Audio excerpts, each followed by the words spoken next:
اعوذ باللہ من الشیطان الرجیم بسم اللہ الرحمن الرحیم۔ یہ ہمارا سورہ نور کی آیت نمبر 31 کا دوسرا سیشن ہے۔ ترجمہ اور تلاوت اور کچھ تفسیر کا حصہ ہو گیا ہے۔ وَقُلْ لِلْمُؤْمِنَاتِ يَغْضُضْنَ مِنْ أَبْصَارِهِنَّ وَيَحْفَظْنَ فُرُوجَهُنَّ وَلَا يُبْدِينَ زِينَتَهُنَّ إِلَّا مَا ظَهَرَ مِنْهَا۔ یہاں کے لگ بھگ ہم کچھ پڑھ چکے ہیں۔ اب ہم نے آگے عورتوں کو چاہیے کہ اپنے دوپٹوں سے یا یہاں سے ہم نے پڑھنا ہے، ٹھیک ہے جی۔ تفسیر ابن کثیر کا ہم جو ہے مطالعہ کر رہے ہیں، ریکارڈ کر رہے ہیں۔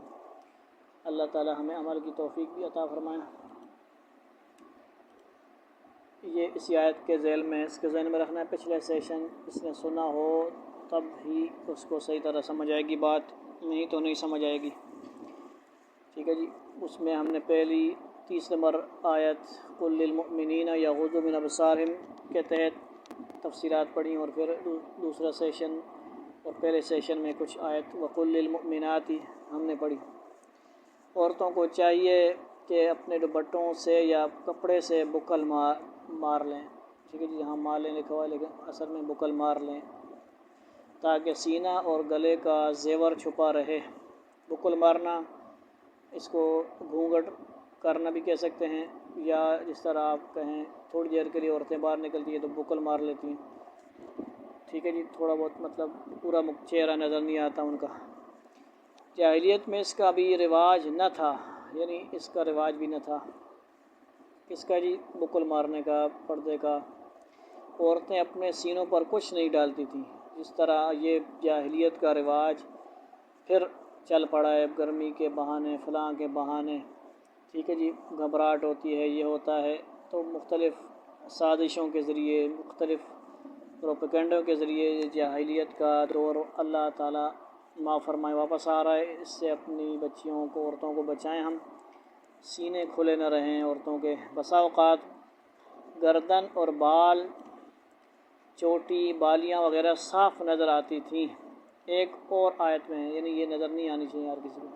اے نبی صلی اللہ علیہ وسلم، اپنی بیویوں سے، اپنی بیٹیوں سے اور مسلمان عورتوں سے کہہ دیجئے کہ اپنی چادریں اپنے اوپر لٹکا لیا کریں۔ سورہ احزاب کی یہ آیت ہے جی، ٹھیک ہے جی، تاکہ وہ پہچان لی جائیں اور ستائی نہ جائیں۔ یعرفنا، ٹھیک ہے جی۔ یا ایھا النبی قل لازواجک و بناتک و نساء المؤمنین یدنین علیہن من جلابیبہن ذلک ادنی یعرفن فلا یؤذین۔ خمر خمار کی جمع ہے۔ خمار کہتے ہیں ہر اس چیز کو جو ڈھانپ لے، یا ٹھیک ہے جی، یہ خمر ہوگا، کیا لفظ ہے؟ چونکہ دوپٹہ سر کو ڈھانپ لیتا ہے اس لیے اسے بھی خمار کہتے ہیں، ٹھیک ہے۔ اوڑھنی، چادر۔ پس عورتوں کو چاہیے کہ اپنی اوڑھنی سے یا کسی اور کپڑے سے اپنا گلا اور سینہ بھی چھپائے رکھیں۔ کیا کریں؟ چھپائے رکھیں۔ حضرت عائشہ رضی اللہ تعالیٰ فرماتی ہیں، اللہ تعالیٰ ان عورتوں پر رحم فرمائے جنہوں نے شروع ہجرت کی تھی، اور کہ جب یہ آیت اتری انہوں نے اپنی چادروں کو پھاڑ کر دوپٹے بنائے، یعنی ان کی تعریف فرما رہے ہیں۔ بعض نے اپنے تہمد کے کنارے کاٹ کر ان سے سر ڈھک لیا۔ ایک مرتبہ حضرت عائشہ رضی اللہ کے پاس عورتوں نے قریش عورتوں کی فضیلت بیان کرنی شروع کی، تو آپ صلی اللہ علیہ وسلم نے فرمایا، ان کی فضیلت کی قائل میں بھی ہوں،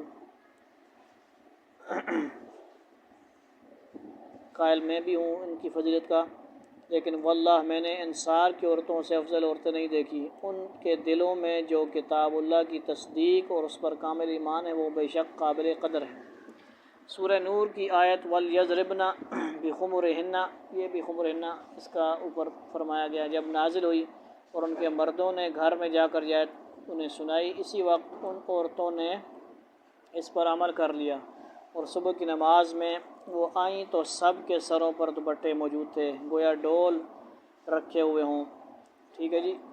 ٹوپی نماز اس طرح آج کل برقعے وغیرہ بھی نا، تو وہ ہو سکتا ہے اسی کو دیکھ کے کیوں۔ اس کے بعد ان مردوں کا بیان فرمایا جن کے سامنے عورت ہو سکتی ہے اور بغیر بناؤ سنگار کے ان کے سامنے شرم و حیا کے ساتھ آ جا سکتی ہے کہ ظاہری بعض زینت کی چیزوں پر بھی ان کی نظر پڑ جائے سوائے خاوند کے کہ اس کے سامنے تو عورت اپنا پورا بناؤ سنگار زیب و زینت کرے گو چچا اور ماموں بھی ذی محرم ہیں کیا ہیں، لیکن ان کا نام یہاں اس لیے نہیں رکھ لیا گیا کہ ممکن ہے وہ اپنے بیٹوں کے سامنے ان کے محاسن بیان کریں۔ سبحان اللہ، کتنی اہم بات فرمائی۔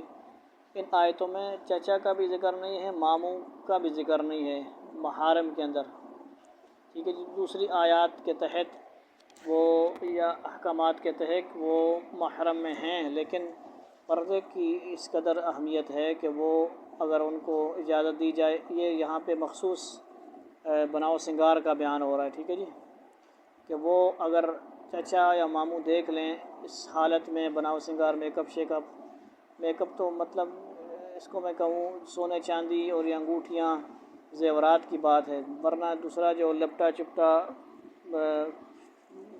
میک اپ ہے جس کو میک اپ بلنا تھپڑا بولتے ہیں، وہ بالکل ایک الگ چیز ہے، اس کو چھوڑنا چاہیے، ٹھیک ہے جی، بالکل بھی اس کو وہ ایک الگ موضوع ہے، وہ اس میں شامل نہیں ہے، ٹھیک ہے جی۔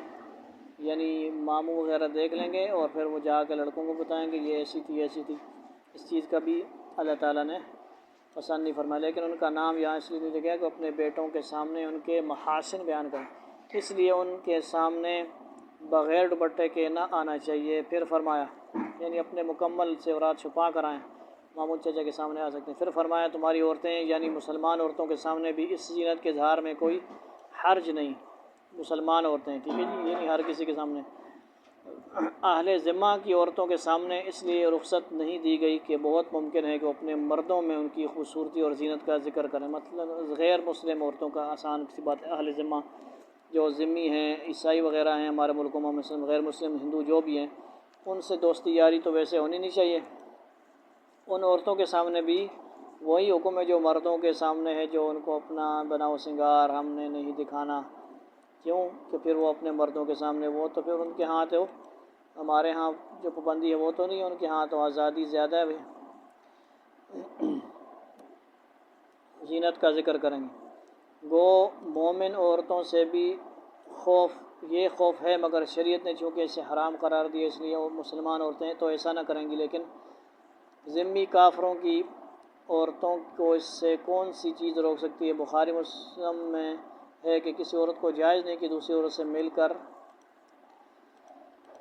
کیا کرے جی، اس کے اوصاف اپنے خاوند کے سامنے اس طرح بیان کرے کہ گویا وہ اسے دیکھ رہا ہے، یعنی عورت کے سامنے جانا تو جائز تھا، اس کوئی دلہن وغیرہ دیکھی، اب مرد آگے پوچھے یا وہ مرد تو اپنے گھروں میں مردوں کو بتا رہی ہو کہ وہ اتنی اچھی لگ رہی تھی، ایسی خوبصورت تھی، فلاں تو یہ چیزیں بھی چھوڑنی چاہیے، ایسے نہیں کرنا چاہیے، یعنی مطلب اس کو وہ دکھا دی نا ایک قسم کی، اس کی جو چیز اس کو چھپانے کا حکم تھا، آپ کو دیکھنے کی اجازت تھی لیکن آپ نے، تو ایسے ہونا چاہیے کہ ایسی عورتوں پہ بھی پھر فتویٰ لگانا چاہیے کہ ان عورتوں کو بھی پھر وہاں پہ نہ جانے دیا جائے، جہاں ہمارا نظام سیٹ ہو جائے سارا، کیونکہ آوے کا کعوہ بگڑا ہوا ہے، سارا نظام ہی الٹ پلٹ ہے جہاں پہ، تو اللہ کرے کچھ نہ کچھ بہتری آ جائے، ٹھیک ہو گیا۔ وہ صاف اپنے خاوند کے سامنے اس طرح بیان کرے گی گویا کہ وہ اسے دیکھ رہا ہے۔ امیر المؤمنین اور حضرت عمر بن خطاب رضی اللہ عنہ نے حضرت ابو عبیدہ رضی اللہ عنہ کو لکھا کہ مجھے معلوم ہوا ہے کہ بعض مسلمان عورتیں حمام میں جاتی ہیں، ان کے ساتھ مشرکہ عورتیں بھی ہوتی ہیں، یعنی مطلب حمام وغیرہ کیا ہے، اس کو کیا کہا جائے، باتھ روم وغیرہ ہم کہتے ہیں، لیکن وہاں باتھ روم ہی سمجھ لیں اس کو۔ سنو، کسی مسلمان عورت کو حلال نہیں کہ وہ اپنا جسم کسی غیر مسلمہ عورت کو دکھائے، کتنی اہمیت ہے جی پردے کی، غیر مسلمہ عورت کو بھی مسلمان مومن عورت جسم نہیں دکھا سکتی۔ حضرت مجاہد رحمۃ اللہ علیہ بھی او نسائہن کی تفسیر میں فرماتے ہیں مراد اس سے مسلمان عورتیں ہیں تو ان کے سامنے وہ زینت ظاہر کر سکتی ہے جو اپنے ذی محرم رشتہ داروں کے سامنے، جو محرم رشتہ دار ہیں جن سے نکاح حرام ہے، ماموں، والد، بھائی، یہ ذی محرم ہے، یعنی گلا، بالیاں اور ہار۔ پس مسلمان عورت کو ننگے سر کسی مشرکہ عورت کے سامنے ہونا جائز نہیں۔ ٹھیک ہے جی۔